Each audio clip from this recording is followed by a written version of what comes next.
Alright guys, welcome back. So today we're going to be taking a look at something a little bit different, something that you're not used to seeing here on the channel at all, and that is a long range gun.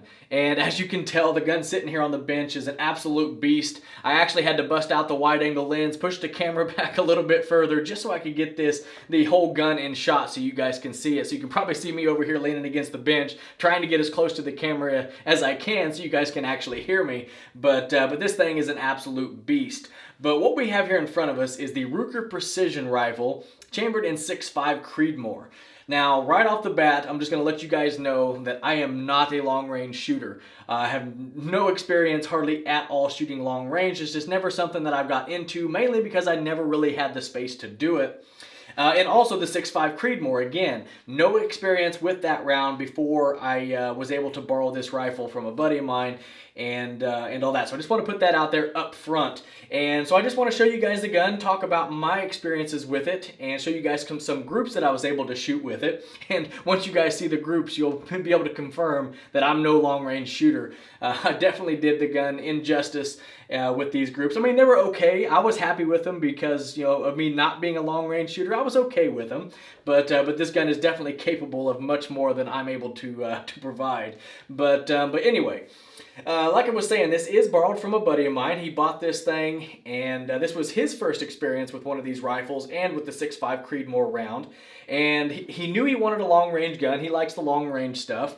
And he was going back and forth between the 308 and the 6.5.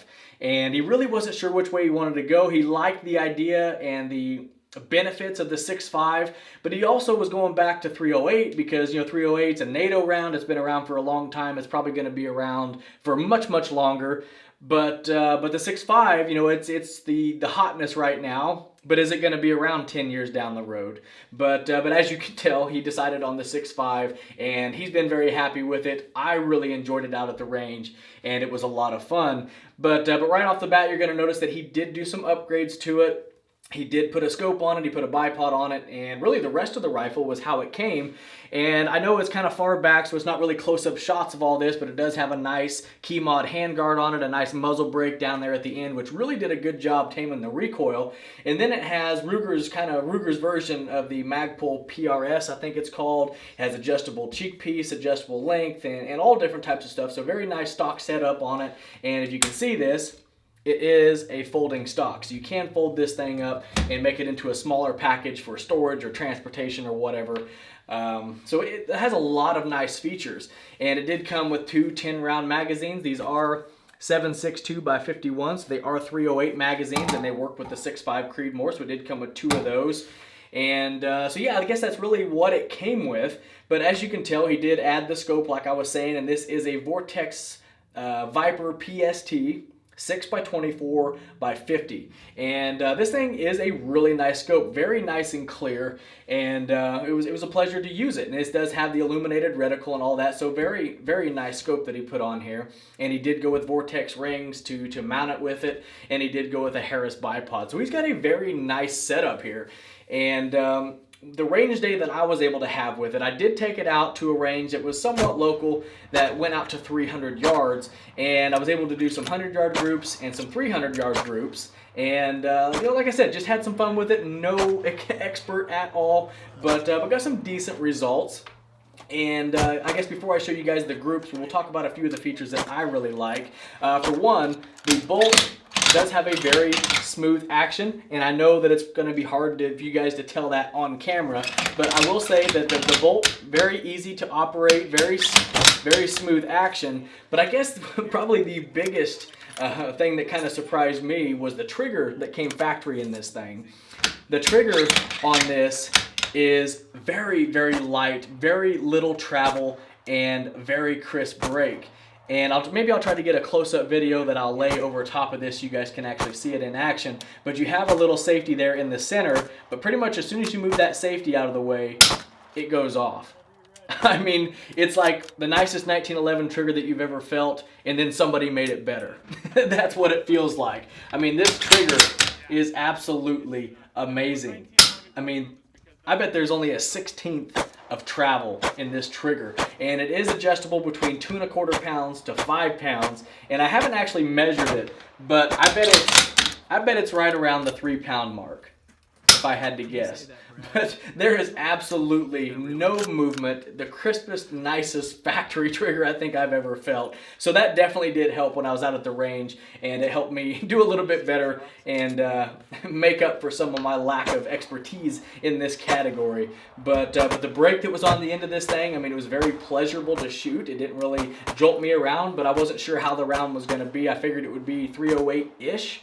But really a pleasure to shoot. The muzzle brake did a very good job, and it was very comfortable, very fun gun to shoot. So now let me go ahead and show you guys the groups that I shot with it, and we'll go ahead and we'll start off with the 100-yard groups.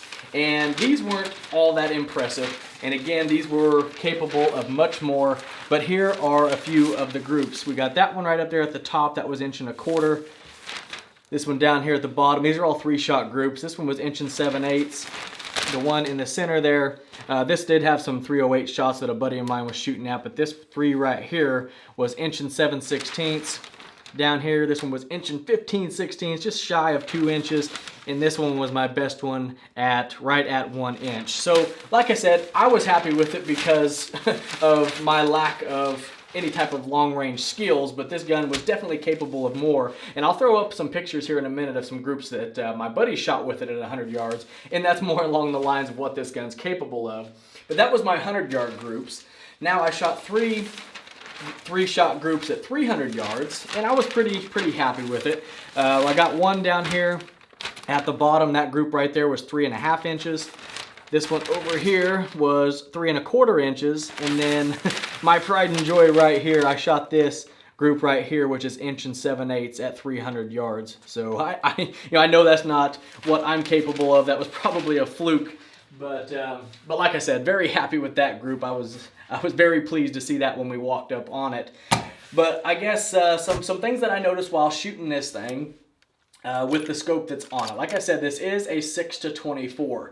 Now, this gun is very heavy. I mean, it's like a 10 or an 11-pound gun. It does have the bipod up front, but when I was trying to shoot it, trying to stabilize the back end of this gun, which is quite heavy, I could have really used a bag of some sort to put underneath the bottom of it, because it was a little bit wobbly even when I had my arm up underneath there holding the back of the stock. It was still a little bit wobbly, so I didn't have the most stable shooting platform that I wish I had. And when I shot this thing, while I was trying to shoot it at 24 power, trying to see the best that I could at 300 yards, I was just unable to do it. And I actually didn't even fire any shots at 24 power because it was just way too wobbly. The gun was moving around way too much, and I couldn't concentrate on where I wanted to hit. So all the groups that you just saw, I shot at 12 power. And it's still, like I said, I could still see the 300 yard pretty well. I could see the dots, I could line the crosshairs up, but it was still a little bit wobbly. So it was kind of like a swaying motion, and I had to almost fire the shot when I was swaying past where I wanted to shoot. So I would probably be able to shoot even better groups if I had a beanbag or some other way to support the back of this rifle, because it is, pretty heavy. So I guess no excuses, just giving my honest thoughts and what honestly happened out there. But I think I could have got a little bit better if I had some support for the back. So if you're thinking about getting one of these, I think it does have a little pick rail here on the back if you want to add like a little monopod, which probably would have helped a bunch, or just a beanbag. I never even thought about it. Not something that I normally think about with long range. Like I said, not very into the long range stuff, so wasn't really thinking about all that kind of stuff that I might have needed while I was out there. But I guess not trying to make excuses for myself, just being real with you guys. But overall, the experience with this thing was very enjoyable. I would definitely like to have one of these for myself if I had a way to be able to shoot this thing more often. But now that we went out to that range, it was a range that I'd never been to. I don't know if I mentioned that already or not, but it's a range that I've never been to. I was invited by a couple friends of mine to go out there. It's a range that they normally go to. It's about a 45-minute drive or so from where I'm at, so it's not too far away. But now that I know it's there, now that I know that I can shoot from 100 to 300, I might start dabbling a little bit more in long range stuff. I've always wanted to do a longer range AR. A 5.56 or a 308 AR. So now with the opportunity to shoot longer ranges, I might put one of those together, and we'll do a cool build series here on the channel and have some fun with it. But this really was a lot of fun. It's something that I don't do all the time. It's long range stuff is something that I have very, very limited experience with, And I can see why a lot of people like it. It was a lot of fun trying to get them group sizes as small as possible, and it was a great gun to be able to experience it with and try to get into it with. This is a very nice setup, especially for a factory gun. I mean, I think Ruger did a really good job putting this together. I mean, I think he paid $1,100 and change or something like that for the rifle without the scope or the bipod. It came with a nice trigger, the stock, the 2 magazines, the brake, and all that stuff. So I think it's a very good value for what you're getting. I mean, you could probably buy a Remington 700, but by the time you decked it out like the way it is here, you're probably going to have more money in it. So I think it's a very good value for the cost that it is. And then I think he got this scope at a good price. I think it was a refurbished model, if I'm not mistaken. He got this for $650 and then bought the Harris bipod new for $100 and change. So he doesn't have a whole lot of money wrapped up. I mean, under $2,000. In a setup that is capable of shooting very long range. I mean, they claim that these guns can easily go out with the 6.5 Creedmoor cartridge to 1,700 yards. So I think it's a great value to get this gun with this setup for that kind of money. I think he hit a home run, and I'm definitely glad he let me borrow this. It was a great experience, an awesome rifle, and I had a lot of fun with it. But anyhow, guys, just wanted to share my experiences with the Ruger Precision and 6.5 Creedmoor. If you guys have one of these rifles or are interested in one of these rifles, definitely let me know in the comment section down below. Let me know how your experience is going, what setup works for you, and I know you guys are probably going to kill me in the comment section for them groups that I shot, but let me know what kind of groups you're able to get with your precision rifle or any 6.5 Creedmoor for that matter, because the cartridge is very interesting and it was a lot of fun to shoot.